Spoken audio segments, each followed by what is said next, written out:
I've actually Never pushed the been- buttons and I think our audience is ready too, guys. What's up? Doesn't make a difference if we're ready. Welcome to another episode of the Tattoo Weekly with myself, Jake Meeks, and Gabe Ripley. Good morning. Good morning. Oh, those are quick intros. Wait, no, we're doing intros real quick. Let's Sure. do them. Kick it off, Lauren. What's up, everybody? I'm Lauren with Pigments and Reinventing the Tattoo. Yeah, I'm excited. I will be at Golden State this coming weekend, so we can touch on that and see if anybody has any artists they're looking forward to seeing or any cool projects coming up. Yeah, and that's me. All right. I'm Jake of the Fireside Tattoo Network, formerly the Tattoo Improvement Network.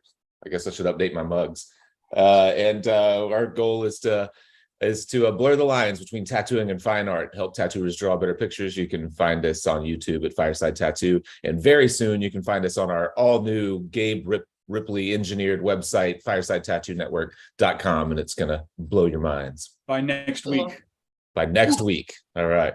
We'll have more to talk about. Yeah. It's actually pretty sick. Okay, and I'm Gabe Ripley, a computer geek. I've been doing helping tattooers use computers to connect with clients since the mid-90s. And yeah, I like doing computersy, businessy, tattooy, artsy, world traveling-y, inspiring toursy things. All right. Wow. I'm not showing that we're live. I'm still showing the thumbnail on Fireside. Are you guys showing live on everything else? Well, let's check it. We haven't gotten past that mysterious note next to the streaming thing that says something. Oh yeah, I saw something over. While we're checking that, yeah, we are live on some of them, but we are going to not kill some time. That's a horrible metaphor these days. We're going to talk about some things. Inspiring tours is one. And then Jake, so are we doing something in November? I mean, I guess people should be connecting with us. I sent over the description. Yeah, well, fuck it. If people want to sign up, we're going to do an inspiring tour down in Memphis. Yeah, we need to pin down a weekend. If we want to try to do that today, we certainly can. I've got Well, the dates exist. We picked dates, They're already but we on never there? solidified up the stuff. The curriculum. Okay. But we Should I have send to- these? You want to check it out, see if it's working? Fireside does not appear to be working, but what I can do is send a note to people in the chat room and tell them to go to another channel if you'd like. We could get it to work. We'll do it live. Do it live. Let's see. Switch account. I'm zooming over there as we speak. Okay. Let them know in the chat room that we'll be there momentarily. All right. So how should we do this? Do you have Vimeo open right now, Lauren? So if I send put you in over, I put in the information that you get sent to me. Yeah. yeah. And what's going to be the best way to send it to you, you think? Same way as you did just a few minutes ago. Okay, got it. Perfect. Okay, let's see. Oh, you know what? I don't know, Jake. Seems like it's live. Oh, is it's it? private. Private. That's about What? what? Private. How would that That's what happen? you get. Good thing we didn't cancel nothing. Ah, We're starting good to thing. save. All right, let's see. Let me go to private, huh? All right, let me fix that. You guys keep going. I'm gonna. I changed it. Oh, you changed it? Okay. Well, hey, Changed it. I was right here. would you guys like to see our intro clip and let's roll into the show? Let's show our old intro clip. All right.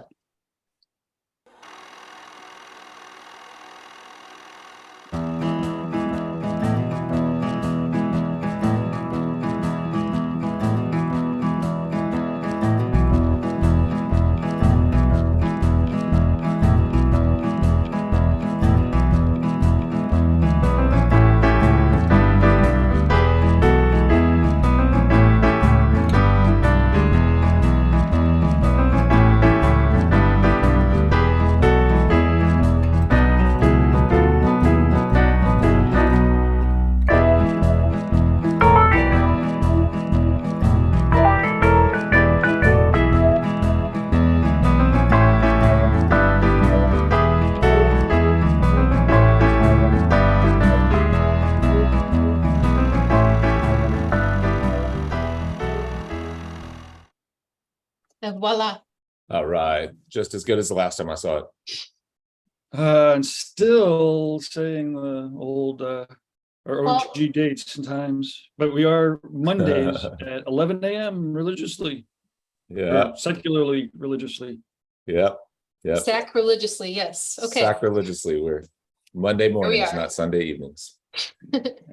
So Lauren, you said you're going to be at what convention this weekend?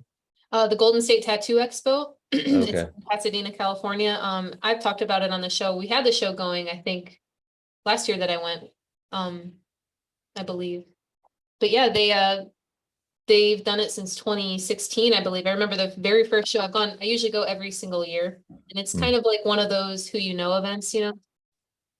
West Coast guys, a lot of really killer artists. I remember just walking and all of a sudden I'm like, oh hey, there's Jack Rudy.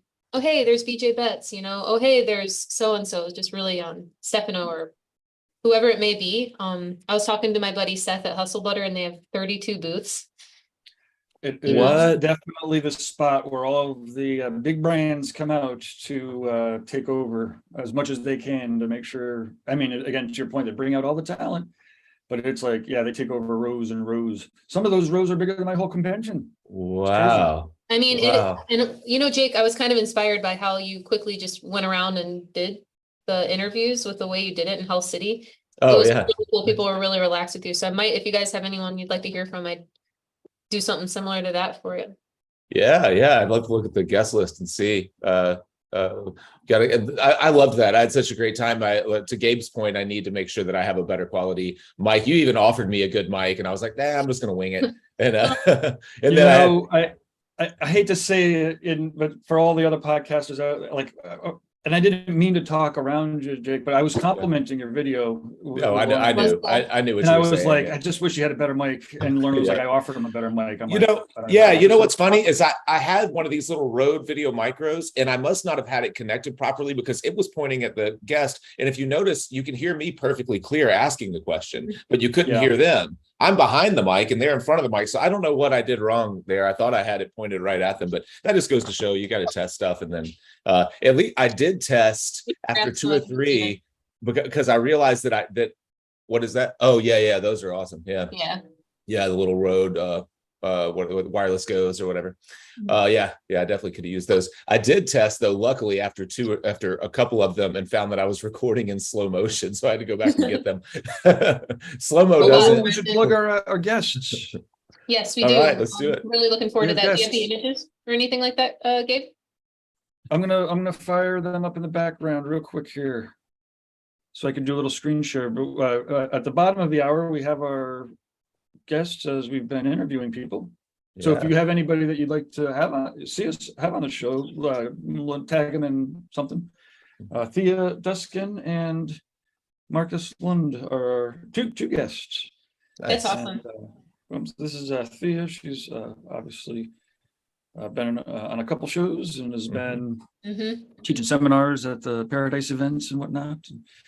Has a real cool social media presence. And then Marcus Lund is our other guest here down from Florida. And yeah, you can see he's got the real avant-garde style, real Austin artsy. And he's from, I don't want to say the wrong country because I already spelled his name wrong once somewhere. But they're both awesome and full of great stories. And they'll be here at the bottom of the hour, as they say. Nice. Bottom of the hour, yeah. That's awesome. I don't know that I've ever met Marcus. I've met Thea quite a few times now, and I always enjoy talking to her. I just saw her last, I guess, in Columbus a few months back. And yeah, I was down there. It's near the Dolly Museum. So I met Marcus, and we took a tour of the Dolly a year or two ago. And Marcus was great. Stores are great. Loved the beer. Everything was fun. The Dolly Museum, holy schmoly! Everyone should really just kind of book their tickets after they get off the show here. If you're an artist, if you're a tattooer, I don't know what to say. You can come up with any excuse you want to, but if you haven't been there, you should be fucking looking up plane tickets. Fucking next weekend. I don't know, whatever you're doing can't be that important compared to seeing Dolly live, massive. Yeah. I've never been. I'm embarrassed to say I should book my tickets. You should be booking your ticket. Yeah. You can drive there. Yeah, I guess so. It's kind of South Florida or Central Florida. Is that right? It's like Tampa area. So Yeah, that's a decent drive. Florida's a deceptively long state. It takes, I get to True. Florida, every time I get to Florida and I'm trying to go to the, anywhere outside of just like the Panhandle area, I'm like, wow, it's so far to get anywhere else in Florida. Oh man, you know what? We have to tease it a little bit. The Fireside Yacht Club trip. Oh, I mean, yeah. we don't need to say Yeah. much more than that, I don't think, except for Right. people that are It's funny, I listening. have Like, a oh, man. tattooer friend in Appleton who actually lives on his yacht in Oh, Florida, like outside of the hurricane season, but otherwise he's there. awesome. Yeah. We're starting, we're starting a new, I hope to do it quarterly. Some will probably just be with me and a handful of artists, and then we'll have to get Gabe's going to come and do some. I've got Baxter on one, and Dan Marshall, I hope, on one, but basically we're just going to go spend about 3 or 4 days on my boat. So Yacht Club is kind of a tongue-in-cheek. It is a motor yacht, but it's not like what you're thinking. You can't land helicopters on it or anything like that, but it's it's a cool boat, and it's a beautiful area. So we'll paint, and I think the curriculum will change depending on who the guest is or who the presenters are. I like to think that I'll have a base curriculum I'll probably do the first one just with me and just see how it all flows, and then plan from there. I'm hoping I can talk my boat neighbors, my dock neighbors, and all the other boats into letting me crash people on their boats for the week. Figure if we do it during the week, no, it won't be in anyone's way, and that'll be so much cooler than people having to stay in a hotel and then come down to the marina every day. So much more fun just to sleep on the water. And luckily everyone up and down our dock has cabins like where you could sleep on their boats. And so I just have to convince them that I won't put any lunatics in their boats or anyone who's going to destroy them. Leave comments if you're interested in something like that. Then we'll want to stay in touch, join the mailing lists and stuff like that. Jake, I make a mean morning coffee and some badass parfaits. Pretty good. I saw your parfaits. Yeah, absolutely. You need to come down for one. Yeah, that parfait you brought down in Phoenix was next level. Yeah. Is there anything going on in the chat room, or is this? I'm trying to tell if it seems like it's working. Let us know in the chat room. So yeah. I was gonna before we bring in those guys, I was gonna kind of like recap a little bit. One of my favorite things that happened last week was the 100th episode of Tattoo Collecting 101. Oh, nice. Did you catch that, Jake? Because there was some really cool. I did not. I didn't catch it. Fawn reached out and they were looking for like little short snippets on just congratulating Guy on all that he's done, and I completely let it slip my mind. All right, well, Gabe, guys, would you like to see a little clip from that? I'd love to. Oh yeah, perfect. It was, I'll just kind of lay it down a little bit. So the 100th episode started, and in about an hour in or so, Derb came on, which was really cool. Nice. Did a Health City recap, but then it kind of transitioned a little bit, and Derb kind of opened up this really cool thank you to Guy. It's totally worth watching over and over. And then it went into this video that Fawn made, which awesome. So it was so cool because Guy actually joined and he watched this live while he was tattooing. And just for us to watch him hear that for the first time was just so cool. Really memorable too. I don't know, Gabe was listening in and a bunch of other people, and we knew. Oh yeah, it was fucking awesome. We really anticipated it, and then when it happened, it was very special. So nice. I'm gonna go ahead, and if you recognize them, leave a comment. Let us know what you think. Oh, 1 second. I got my site muted, so just a second. It is worth the wait.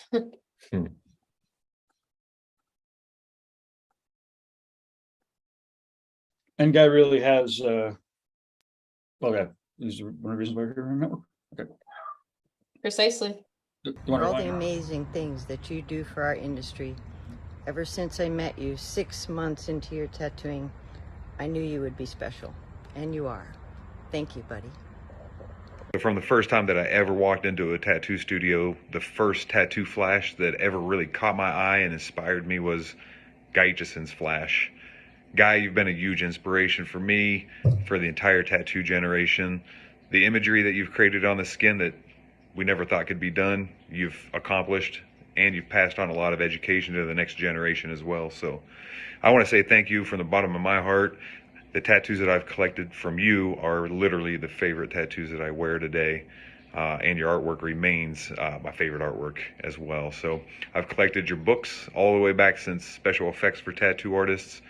cover-ups for tattoo artists when they were printed a lot thinner. But those books were so inspiring, man. You've been so inspiring in your artwork. Thank you for everything you've done at the Hell City Tattoo Festival also over the years. It's been an honor to work with you and to get work by you. So thanks, buddy. On August 26, 1968, the special person was born. Little did he know at the time he was going to pursue his life dedicating his time to art and all the styles and methods, tapping into the depths, studying and analyzing, sharing his findings with anyone that would listen. But in a larger sense, we all need to hear, feel it, and appreciate all that was done in the past, still being done today, and will continue to be given in the near future by this individual. I'm proud to share the same values and intent to educate, share adding admiration, respect, and value to our beloved tattoo industry. I'm speaking to a special friend, an amazing artist and educator, Guy Aitchison. So I would like to thank you personally, Guy, for your kind friendship, dedication to our craft, for sharing your knowledge, and your humble, simple act to ask for knowledge as well. It gives us all the power to walk together and share knowledge. Our path will always be an unfinished work, but as long as we have people like Guy Aitchison dedicated to the great task of education, not only the tattoo industry, artists, and art itself, will keep alive the spark that is necessary to make a difference. With all the respect and admiration, I'll thank you for your time and knowledge. Joseph Hefs out of Las Vegas, just saying thanks, Guy. Thanks for when I came to the industry 20 years ago, when I found your book, Reinventing the Tattoo. Showed me that there was more approaches to tattooing, stepping out of the box. Yeah, man, you're a pioneer and an innovator of this amazing industry. Thanks, Guy. All right, for the rest of that video, you guys definitely have to check it out. It's on the Reinventing website. Yeah, that's awesome. That's yeah, super cool. And it was an honor, just so I'm clear, it was an honor of just the 100th episode of Tattoo Collecting 101, which is on the Reinventing the Tattoo network. Yeah. Yeah, 100 that's episodes. awesome. A couple of shows now like cruised past the year, and I mean that's at pretty much 2 years, right? Yeah. Yeah. That's awesome. That's awesome. Yeah, they're flying, because seems like I just recently heard of the Tattoo Collecting podcast, and it's like, then it's 100 episodes. It probably wasn't that recent though. I'm sure it's been, a couple of years since I've known of it. Yeah, year. Yeah. That's super cool. To make a podcast, Jake, I know I've told you this on air before, but there is nothing like looking back in my memory bank and seeing the first time I saw Fireside Tattoo. Oh, yeah. Started. Well, lo and behold. Well, So it's kind of like that for them. It wasn't quite as long ago, but they put a lot of time into it, and they spend a lot of time talking and putting their heart into something like that. So also for you, it's really cool that you've never stopped, and you're always like, the last video you did at Hell City was really funny. I really like how you kind of put it out there and just can laugh and like, oh no, this is machine. Like that's it's cool to see the evolution of you guys. Well, thanks. Yeah, that I'm trying to get to develop a little bit more of a personality, and I have to credit Russ a little bit with that. He introduced me when he was first starting the Tattoo Smart channel. He was talking about YouTube personalities, and he introduced me to a couple of people who were doing some really, really high level video work, putting out great content. Peter McKinnon and a few other people like that. And so I started watching those people, and I was like, oh yeah, they're so much better than me. Like, that not just in their technical ability, but in their like presence. And so I was like, I should find like my own little way, and that's where all those kind of stupid intros started coming from. But I've gone through phases. There's been a couple of years where I'm like, oh man, I just got to jack myself up. I'm gonna be fucking like myself like times 10. And then there's a couple of years where I'm like, I think I should probably lay off that gas a little bit. Maybe all those the wonder years. Like Gabe a little bit. Right, yeah. I was told when I had a friend of mine I've been talking to or whatever, and she told me that when she first saw Reinventing, one of the first things she saw was me on episode number 3 of the Tattoo Weekly, and her first thought was like, who let this girl on this show? Like, she's not animated, she doesn't talk, it's just funny. That's funny, yeah. Who let this girl on the show? Speaking of Russ Abbott, I was going to say, if you guys don't follow him closely, like I do, I'll just show you, if you don't mind, a quick share of where he's at because it's super interesting. All right, so there's this Oh, yeah. conference in Colombia. Oh, yeah, yeah. I It's so reached out cool. to, looks like it. I reached out to the people who are putting it on. I happened to see that Steve Moore was doing a presentation. So I Oh, reached I out did to not know see. that. Yeah, I reached out to them to see if they were streaming it, which they were. And then I asked if they were going to have recordings, and they said no. And I was out of town and couldn't be a part of it. But if anyone saw this, you know, either streamed it or was lucky enough to be at this conference, I'd love to hear about it. Well, I would watch Russ's stories now because it's getting to that 24-hour mark where he posted some cool stuff yesterday. Okay. That board, I mean, honestly, like I was looking at some of his stories, maybe he has it on there. Like the electronics are insane. At the, what do you mean? At the show? At the, That board right Like there. The Oh. AV Oh, yeah. booth. Yeah, their AV yeah. equipment and their level of professionalism with the presentation on this is really very Wow, yeah. impressive, you know. Yeah, it's great. Yeah, that's awesome. Do either of you know who the organizers were? Someone responded back to me really quickly, but I didn't get any names. I don't know who they are. Not quite sure. Wow. Don't know. We could probably find out. Yeah. We used to, for the Worldwide Tattoo Conference, we would be able to get and play with, you know, all that fancy tech, and it's pretty fun. The Venetian gathering Yeah. was one of those where the venue had all the right stuff. It was you know, TVs. That's what I think Shige was, you know, doing his seminar and stuff, and so just seeing all that work like in all those different spots, Mhm. you know, wicked fucking badass. I think that's where we met Yamako. Oh, really? Huh. He got the tattooer of the conference. Gabe, Yeah, it'd be it's cool if you incredible. wrote a book just of all the things you've done like that. Yeah, that are it would be really- fun. You know, there's a somewhat of a record via TattooNow, right? Like if I, you know, I could retrack a lot of it back, and there's a lot of videos. There's some videos. If anybody, when I die, if somebody goes through all the hard drives of video, I don't know who would really want to, but maybe an AI will be able to like go Yes. through it all. Yeah. Like your robotic self left for the world. All right. You turn yourself into a robot. Yeah, I don't know. You know, like I'm. Well, you let the cat out of the bag. I've already, you know, all this or maybe I did already. With all this automation going on, I think I might be able to set up some sequences so that I talk to my daughter after I fucking, whether I'm alive or Yeah. not. Gabe, Yeah. you are so sweet. My wife thought it was really creepy, but Yeah. we're close to. We should. Okay, so the chat rooms are working. James Yeah, Wisdom's on there. Says thanks, Guy. Amber Morgan says that was a great episode of Tattoo Collecting 101. Trey the Truth says yes, we are live. That's probably when we were wondering whether we were live or going out on all the channels. Good Yeah. man. Allison Mills on the Fireside Tattoo Network says yes, it is working. Cool. Yeah. Yeah, we're good. We're good Bernardi everywhere. says muy buena presentación. Yeah, he's Very probably good talking about presentation. Columbia.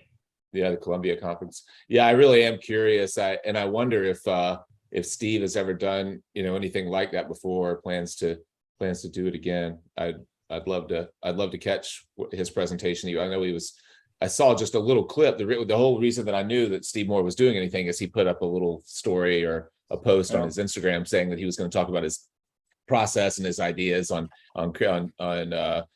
building composition and lighting effects and creating drama and all that kind of stuff. And I'm no doubt he has some. Well, here, let me let's fire up Steve Moore's stuff here. He was at the actually he was at that, and I guess he was at the Venetian. He was at the Venetian gathering. He didn't do a presentation there. That I know he was part of like wasn't he part of like a yoga? Seminar. He did a seminar there. Oh, I missed it. Huh. You know, I don't know that I really knew who he was at that point. That was 6 or 7 years ago. Oh, cool. Oh, okay. There you go. Yeah, fucking badass. Yeah.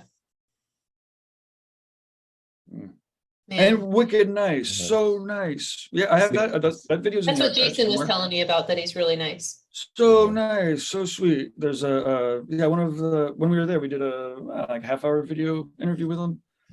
And then maybe we only recorded B-roll of the seminar. Yeah, everyone Wow, was like, that's "You guys standing fucking blew our ovation. minds." Yeah. I Oh, like that that's he got that type of respect. Yeah. Well deserved regardless, but a standing ovation at a presentation at that level is very cool. Yeah. Yeah, I was looking at this piece. This is his most recent piece, I think, that he put out. It's just amazing.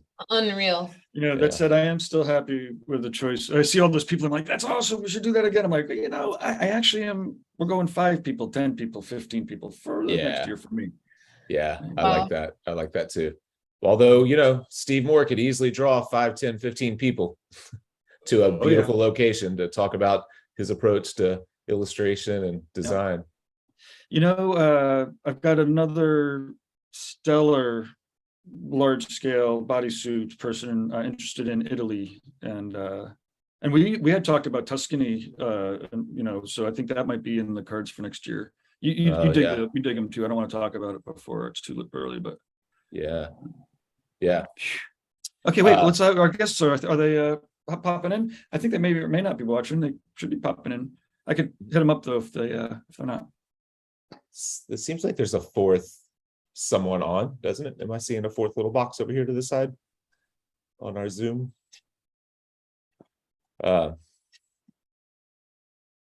Yeah, look at this piece. Isn't that good? That's so good. Crazy. Just absolutely crazy. Looks like maybe Marcus's time to beam in. Oh, Man, that's so incredible. It is. It's just sit there. You don't even talk. You just sit there and stare at it like, holy crap. I was stuttering on my words to really come out with what I thought. He does work with Good Guy Supply, and shout out to them. They're so cool with everything. Really, I've never. They're based in Canada, right? Because all the deadly tattoo guys and all of them talk about Good Guy. Yeah, great company. Yeah. okay. We've got everybody beaming in. All right. Yay, Thea, I didn't have to say it. Marcus. Hey, Actually, I don't have my work. headphones. Why not? Let me get this.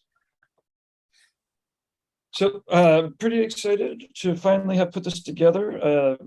Thea introduced this a couple of years ago, and yeah, they've got some great styles. They work well together. And then yeah, Marcus brought me to the Dali Museum for the first time, which was like I said, I think I don't know. I already said my piece. If you haven't booked your airplane ticket yet, I don't know what to tell you. I'll be more than happy to show anybody that museum when they want to. It's a great museum. Yeah. Mhm. Oh yeah. Yeah. I need to make it down. Marcus, I don't think we've ever met. I'm Jake. Nice to meet you. Good to see you, Thea. Nice to meet you as well. Me too. And I'm Lauren. Thea, I've talked to you, I believe, like through email and such, but maybe on a show before, but good to see you. Yeah, good to see you too. I know, maybe several times, but it feels like it's been a very long time. It does, right? So I'm always a little bit out of the loop. How did we end up with two guests today? And what I thought was interesting looking at the work, I knew Thea's work, Marcus, I just saw yours for the first time, but you both have kind of like a similar abstract type of approach, painterly approach to tattooing. How did that come about? I don't know if Gabe or Lauren can answer. Or do you guys know why you're both on the show at the same time? Because I don't. I mean, we work a lot together. Okay. Our styles are fairly similar. In fact, I mean, I don't even really know my style is. I just like the textures and transferring the idea of painting, which I think is the same thing as Thea, is that, you know, we both come from classical art backgrounds, mine in oil, hers mostly in watercolor. So I guess, you know, sharing an artist's brain cell, I thought that we probably both thought, you know, hey, let's just paint in skin. And then we're all just kind of following the same kind of vibe. And before you know it, we all of a sudden are creating a style that everyone's like, oh, it's recognizable. And like, okay. Yeah. I know we've talked about it a little bit before, but like kind of the challenges of transferring, especially really soft painterly effects that are maybe not like, that don't have a ton of contrast, just naturally, like a lot of watercolor is, you know, a lot of soft tonal transitions and not a lot of punchy, you know, graphic kind of stuff like we traditionally see. What do you guys want to talk at all about that, like the approach to transitioning ideas from soft ideas from, you know, on paper or canvas to skin? Yeah, you can take this. I think, I don't know. We both kind of do a range of stuff actually, but I feel like Marcus's stuff is like the most true to watercolor. Like he really represents that style, like like perfectly. I feel like I do a little bit more hybrid stuff where I'm doing I don't know, more painterly, I guess, more in the sense of like, it could not necessarily be watercolor. It's just kind of like the catch-all description for a lot of this stuff. Yeah. And I do obviously some stuff that's like traditional watercolor, but yeah, I don't know. It's definitely, I mean, depends what you're going for, but I guess in general, like I think the approach is definitely more from the way that you would do it as a painting in some sense than the way that you would approach a traditional tattoo in the sense of the traditional American with the systematic approach. I would say it's a lot less systematic doing this. I've been working from more dimensional stencils, or like, you know, halftone stencil stuff, like where there's a lot more in the stencil to do some of this stuff lately. And I definitely really prefer that approach to doing this stuff, because there's like if you do too much lining, you really lose a lot of those soft edges in effect. I think Marcus could speak to that probably even more so.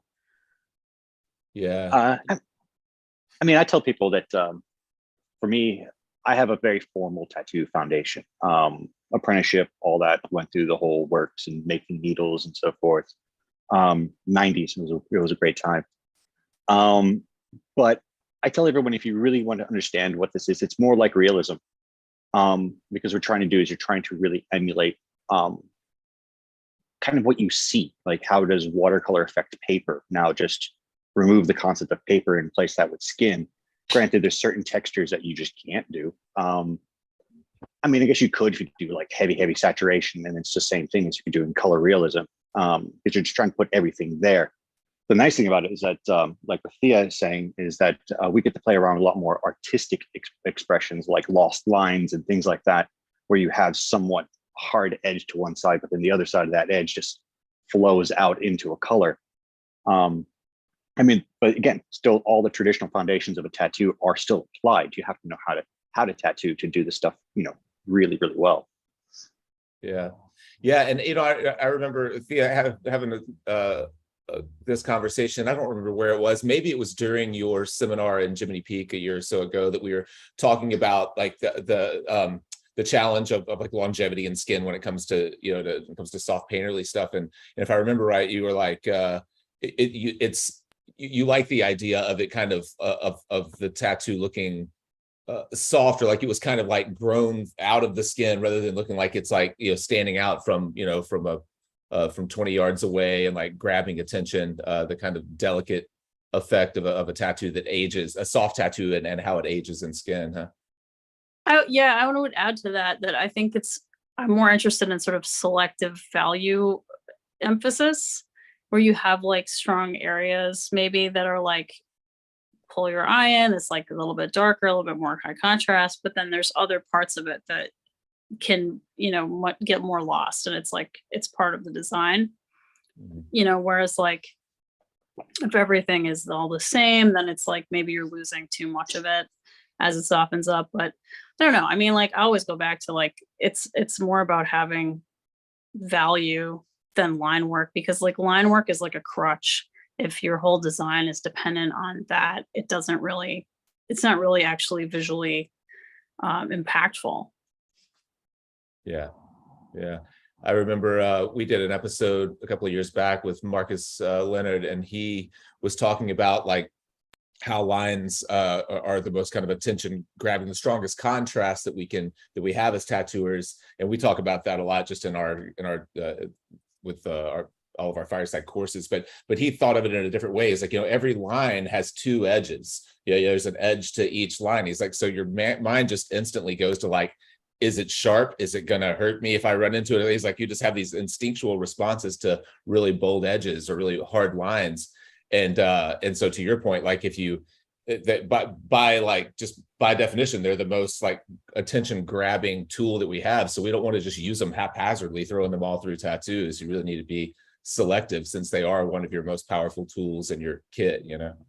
And a shape is even more so important than that, because like if you have a dark area, I mean, like if you look at, I mean, even just something like traditional, like a Japanese sleeve, it's like a lot of the stuff that people would probably outline in American style, wouldn't necessarily be outlined. Like the pattern in a kimono isn't outlined, it's just color pattern, or like chrysanthemums or flowers. It's the background that's all dark, like black and gray fields of colors, which creates the like standout value. And it actually is like a stronger visual image than like if it was just outlined with no black background to it. You know what I mean?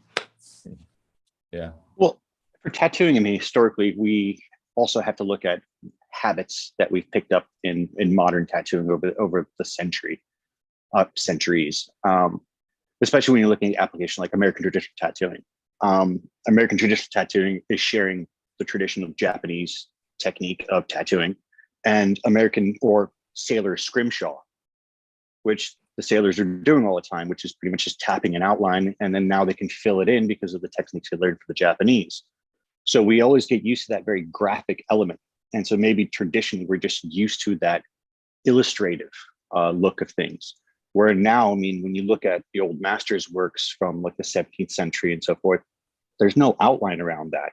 It's not like they're cell painting or they're using the shadow to define form, which, you know, that's Loomis technique in drawing, where you don't really need an outline. It's just the shadow is the form, and then everything will fall together. Longevity for that is, I mean, an outline is not a wall. You're not building a wall to keep the color in, and your longevity is your saturation. So if you're paying attention to your saturation, not saying, oh, it's like watercolor, just add more water, wash it out. It's like, yeah, that's going to fade. You're not putting enough pigment in there for it to last. So saturation is it. Like I said, the traditional tattoo techniques have to be applied.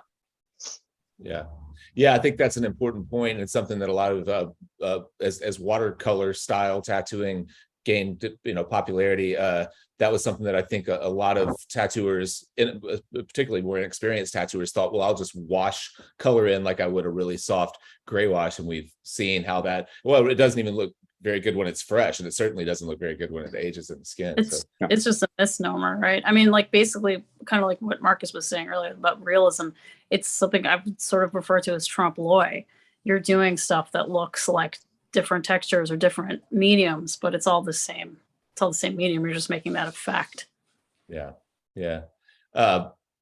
Do you, Thea, I know that you like, you'll create a lot of paintings, or a lot of your social media lately has been, you know, painting on paper and then showing how that's transitioned to tattooing. Marcus, are you doing something similar? Like what, from your clientele standpoint, Thea, I'm assuming that people are like, you're creating a painting for each maybe not for each tattoo that you do, but at least that's what the illusion is online. Marcus, are you doing something similar, or how do you guys work or collaborate with clients with this style? I mean, I have a couple different processes. Depends on what I'm doing. If it's an abstract, it's an abstract. There's no pre-planning to that whatsoever. It's really spur of the moment. So I can be experimental with paintbrushes and throwing, you know, different sort of like ink tones onto the skin, or picking up random abstracts, which I've already created in a Photoshop file, and then using that, overlaying it, trying to create something, but it's always spontaneous. There's no sort of real process to it, because it has to be abstract. Now, there are laws to designing a composition. I hate to say that there's laws, but I mean, for a good composition, there are mathematical things that you have to take into effect, which are applied, you know, balance and making sure that there's a relationship between the negative space and the positive space. And we can go for hours for that. And, you know, and also understanding where your visual canvas ends. A lot of people, when they look at an arm, it's a cylinder and it goes around, but there's still a visual horizon when you look at it. So certain abstract pieces tend to dominate an area because of that. So it's again, the process is different for each one. Chinese watercolor, it can be brushed on, or I pre-work it. So but yeah, pretty much everything is going to be customized per client. I don't really try to, someone comes up with a Pinterest idea and they're like, I want this. I'm like, cool, I'll just completely redraw this, just use the concept. Yeah. So you are a lot of times actually painting or brushing directly on the skin for a lot of these more abstract designs, and not necessarily transferring them to a stencil or some other method. Well, I mean, sometimes gravity is a great help, and you just throw some paint on there and it just pulls that down, and now you have, you know, visually a perfect weighted line because it's going in the direction that works with the body. Yeah. Yeah, that's really interesting. I've never taken that kind of approach. I mean, I draw on the skin a lot with Sharpies, but it's always deliberate, and I'm trying to create some type of a representative, form. But it reminds me, and Gabe, you might be able to pull this person. One of you guys may know who this lady is, but someone has like basically looks just like carbon powder, like a stencil powder that she's like brushing onto skin, a big chunky, like. Yeah, do you guys know who I'm talking about? Natalie Knox. Yeah, Natalie Knox. That's what that makes me think of. Yeah, she's using basically it's methylated violet. It's methylated spirits. It's what? They coming through it. It's methylated spirits. Liquid, so you could paint with it with a brush. Oh, okay. It's a dye that actually it's used in the heavy industry to look at tolerances, rubbing tolerances, and so forth. But it comes in like 3 different colors, which is great. You can blend them together and have fun with them. Yeah, it's the same stuff that's on stencil paper. Like you can actually literally just stick your stencil paper in alcohol and melt off all that stuff, let it dry down a little bit, throw a little glycol in it just to kind of get consistency and have fun. Brush it right on. I have a question, Marcus and Thea. When you guys started working together, you were both tattooing at that point?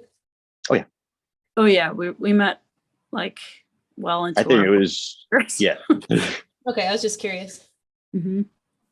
The internet brought us together. Mm-hmm. Internet. Again. Do you collaborate like on like the same piece quite a bit, or not we yet? have yeah, that would be cool though.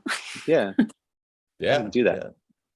Yeah, we should. Yeah, it seems like a perfect kind of the styles seem like they would complement each other really well. I like the way that both you guys work. It kind of proves the evolution of our industry, and then also just our clientele, and how if you think back 20 years, no one would trust you to just pour ink on skin and let gravity create some some design, and like we're gonna find something that's pleasing to both of us. Let me just pour this down your arm and see what happens. Actually, that leads me to leads to a pretty good question. Can you hear me? I think so. Yeah. So to that point, like you guys have been kind of on a freaky edge of tattooing, right? So tattooing is biker outlaw-ish, fringes. You're a little bit more clearly art freaky fringe-ish. So clearly 15, 20 years ago or whatever, or even 10 years ago, it was a little bit more okay to be on the fringe. How do you feel about being on the fringe of tattooing now? Like everything's kind of crazy and. I don't know about that, Gabe. I think we both started, around the same time, around like mid 90s, and it was definitely mostly still that biker thing, fringy. But being the fringe of that fringe wasn't always an advantage. You know what I mean? Because it was. I mean, it was, go ahead. Yeah, it was sort of a conformist thing back then, even. I mean, I painted before I got into tattooing. So, I mean, I had a formal painting apprenticeship when I was 16. So I had already understood what I want to do as a painter. Tattooing kind of fell in my lap. And I used it as just like it's the medium to express yourself some more. So I guess kind of fringy, but my mentor was already kind of well established with doing a lot of really bright color work and realism and so forth, reproducing Boris Vallejo style tattoo or Boris Vallejo paintings into tattoos and comic book stuff. So I mean, it was also a little different with the European aspect, because Europe has always treated it as a paint, as an art medium, and not so much as sort of like a cultural attachment to it. But I mean, I started as a graffiti artist who went and did new school back in the 90s. I mean, that's where I went until a point where it was like, I know how to tattoo well enough that now I can try to emulate my paintings or other paintings into skin and really kind of push that. I know. I guess I got weird later. Mm-hmm. Did either of you struggle tattooing since the 90s? Did either of you struggle to break free of the kind of like tattoo process? I know that I started in 96, and I wasn't at a biker shop for very long. I was actually at a very art focused custom tattoo studio, the only one in this area, starting in the late 90s, early 2000s. And I was so set in the mindset that like we get all of our, lay in my lines, sculpt my lines to a point where I have different line weights, then lay in my gray washes, then my color. And that was the tattoo process. No different than like baking a cake would have very specific steps. And I didn't break out of that honestly until maybe the last decade or so when social media came on, and I saw people really starting to like push the boundaries of what, you know, of how they approach a tattoo. I was very like stuck in that rigid mindset because I thought that's the way it was done, you know. I started pretty early on doing blood lining.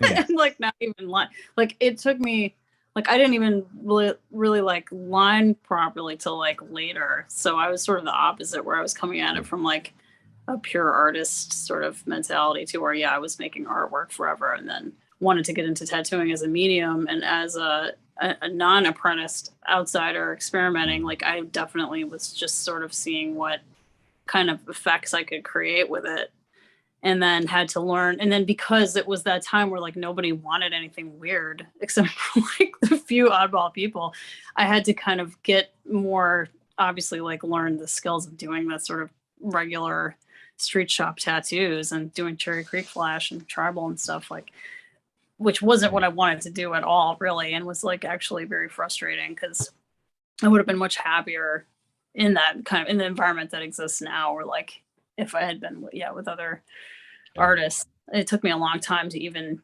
encounter other tattooers who were interested in art. Yeah. Yeah, and that's key. Not having the traditional apprenticeship is probably key, because if I had started bloodlining in the mid-late 90s, my mentor would have been like, what are you doing? Like, get that, like, that should be black, make it black. Right. That's kind of interesting, because I mean, like I said, I had the formal, like the unique dichotomy between me and Thea is it's really our origin stories. She comes, you know, like the cowboy style, you know, running in from somewhere, you know, just grabbing a tattoo machine, swinging away. And I got formally like apprenticed to where, you know, Sundays I spent all day in the studio making needles for everybody. And scrubbing things down and cleaning and just being just like a bilge rat for like, you know, a little while, and then building up from there. And where was this? But Cyprus. Cool. Yeah. It's just, you know, it's a, you know, traditional background, and then still somewhere along the path, both of us got really experimental and started to go into this direction, which maybe it's because we have that formal art background. And we do have that universal language to understanding what we're kind of doing. It's a different medium, but the language is the same. Doesn't matter if you're actually using watercolor or tattooing, or even oil. I think oil is a great medium to understand tattooing because there's a lot of familiarity to it, and just got to keep some rules together. Can't just keep putting light stuff on top of dark stuff, because then you're just adding thick paint, and that's not just not working. But I mean, even with tattooing, we've disproven that with blackout sleeves that we can cut white ink back over it to it. I mean, and you use a little bit of color theory, and depending on what shade your black is, and add a little hint of blue or a little hint of red, you can counter that yellow or that blue, and it becomes even brighter white onto that black. So that language, again, still process, it, you know, still goes over. This, you know, color theory you can't change. Yeah, that's a good point. Interesting point. I don't want to dominate Gabe or Lauren. I know I have a tendency once guests come on just to take over and start asking all the questions. So if someone else wants to. Yeah, I mean, we talked a lot about the past. I'd like to know what's next for you guys. Maybe you would like to collaborate on a piece, or do you have anything upcoming or anything like that? I mean, finally, sort of things are returning to normal. We had 2 years of complete irregularity. So, I mean, I would love to find collaboration, but I mean, at that point, it's, you know, it's getting back out to situations and finding clients that are somewhere between, because she's all the way in New York, I'm in Florida. So it's like someone in between, or when she's down here, or when I'm up there, or like over at the West Coast. It's like, we don't know when it comes to people. I'm terrible at marketing. So, I mean, I don't even know how to even begin to ask people like, hey, we want to do a collaborative piece. Who's interested? Because I just say, I want to do a mystery, you know, abstract, and like 4 or 5 people will randomly pop onto it. I'm like, oh, this worked somehow. It's But funny how I social mean, media changed since when you guys started. Gen Xers, so we were never taught to be a brand or a product. So we have to now learn. Yeah. But Lauren, you're absolutely. Oh, go ahead. Oh, it's a whole other job. Yeah. Yeah. Yeah, Lauren, you're right. That it's funny how if you have these ideas, do you think I don't know how that would, how I would ever get that out there, how we would make this collaboration happen, and then you throw it out as or just in a show like this, and like 4 or 5 people are like, yeah, I'm down for that, or I want that. So it's a completely different world than like hoping that whoever walks into your studio for a consultation wants whatever whatever idea you've thrown out. We had this was years ago, but the first time we had Guy Aitchison on this show, I was asking him if he ever got tired of doing bio, and he was like, I would love to do just like big snarling galloping horses. I just want to do like a big like rib panel or something of horses, like at a at a strong like perspective with hooves in the immediate foreground and like nostrils and all that. And he's like, but nobody wants that from me. And then apparently he got like hit with from a dozen people with like, hey, I want that horse piece you were talking about. It's like, see, all you have to do is say it. Yeah. True. Well, hopefully that works. Yeah. Trying to make standing regular visit to Florida at least once a year. So maybe it could happen there. Yeah. It's because we have pretty beaches. That's right. Yeah. I just got And the back Dolly Museum. and the Yeah. Dolly Museum. Dolly Museum. I just went down to Key West for the first time, and there are no beaches there. Who would have guessed that the island didn't have any beaches, but it was No. beautiful anyways. I tell people, if you ever come to this coast, you need to go down to Siesta Keys. The beaches there are, was it 98% quartz?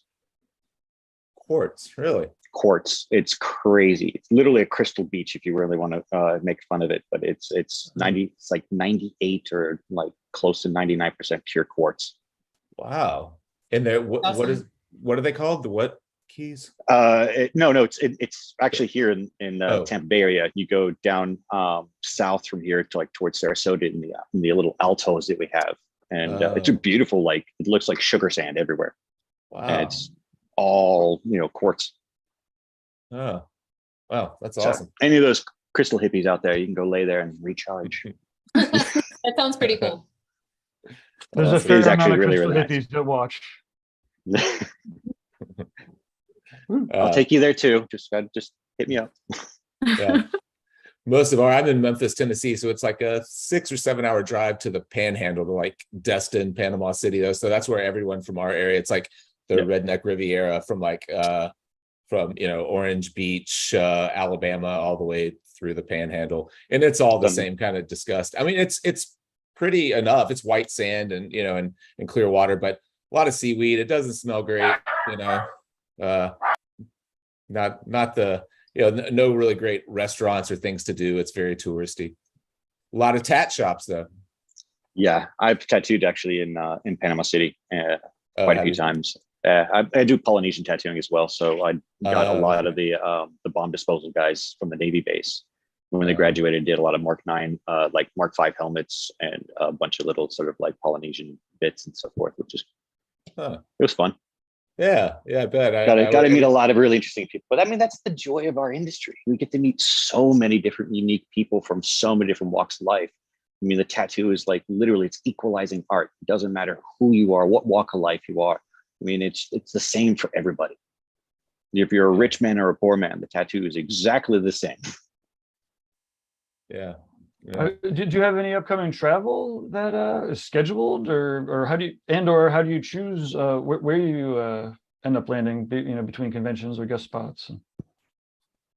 This year, I'm still in hiatus. Even like social media, I've been kind of like off of it a little bit. I'm kind of finding a lot of toxic people on the internet. I just don't want to be around that right now. I've been dealing with my own mental stress and personal shit over the last 2 years. I mean, I just don't want to add more to it. But next year, definitely want to plan actually some big stuff. Even me and Thea have talked about like getting a couple other artists together and putting together like a super troupe and jumping out there and kind of like, you want a watercolor? Here it is. Well, you can stop asking that question here and we'll tell you it's not watercolor anymore. It's actually just expressive style of tattooing. It's more than watercolor. I don't know if your hashtag expressive style tattooing is going to go over the same. You're probably just going to want to stick with watercolor. Probably. Yeah. Sure. I'm going to go to the Richmond convention in October. That's the only thing. Oh, me too. I'll see you there. We're gonna podcast some there. Maybe we can hop on another episode there. I don't know. I haven't put together a list of people to podcast with, but I'm excited. I'm gonna help Jesse with the the thing that he does on Monday, the Academy, where he has all the presenters and stuff. We're gonna handle all the video and film, similar to what we did Nice. for years in Jiminy Peak. And I'm excited for that group of people that he has lined up. It seems like it's going to be really, really good. Yeah, I'm sure. Yeah, that'll be cool. Yeah. Well, Yeah. cool. Have we said it all? Are we up against Awesome. the hour? Are you all booked up for Richmond or? I am. I'm gonna do. I'm trying to get my regular clients in Virginia, which I'm always like slammed going down there because having lived there for so long. But I'm gonna do 1 day of Flash, but even that's already booked. Awesome. It'll be fun. Yeah. Yeah. Yeah, cool. Well, we should make sure that you're very clear about how people can find you and the types of, in maybe your booking process, because the replays of this will be going out forever. And I'm really excited because I think that as soon as we click stop, I've got some automations happening in the background. I think the audio podcast version is just going to get uploaded automatically. We'll see. Oh, Nice. Fancy. So we need to have good sign-offs, like it's a professional podcast. Right. all right. Well, Marcus? let's hear it. Okay. I mean, you can find me at Fox and Spider Tattoo Gallery or Marcus Lund Tattoos on social media. My process is real simple. Just call, send an email. My assistant will get hold of you and we'll go through the consultation process. I do Skype consultation. I do all that stuff. Cash, credit card, whatever you want to prefer to pay, that's fine. I will actually barter if the barter's good. Mhm. We are entering the dark ages again, so got to reinstitute bartering systems. But again, it's got to be fair bartering. Don't you try to offer me an Xbox for a fucking back piece. It's not going to happen. All right. You can probably best way to find me is on Instagram for my most current work, which is just Thea Duskin. And best way to get in touch for an appointment is to email me at submissions@ghostprint.com, or that link right there on the Instagram is good too. Cool. Awesome. Well, man, good to see you guys. Yeah. Nice to meet you, Marcus. Awesome. And are you guys signing off, or are we just doing our regular see you later? Well, I would like to say thank you guys for taking the time to hop on. It's great to hear and meet you, Marcus, for the first time. I really like the way your education and the way that you speak with experience. So that's really cool. So thanks for coming on. Thea, if you're in Richmond, I may see you there, and I'd love to, check out what you're doing. Cool, definitely. Yeah. Otherwise, Gabe and Jake, it's always great to see you, and we will see you again. I will be telling you guys about the Golden State Tattoo Expo next week. Awesome. Well, everybody have a great week. I'll see you next Monday. Fantastic. Thank you very much. Happy Monday.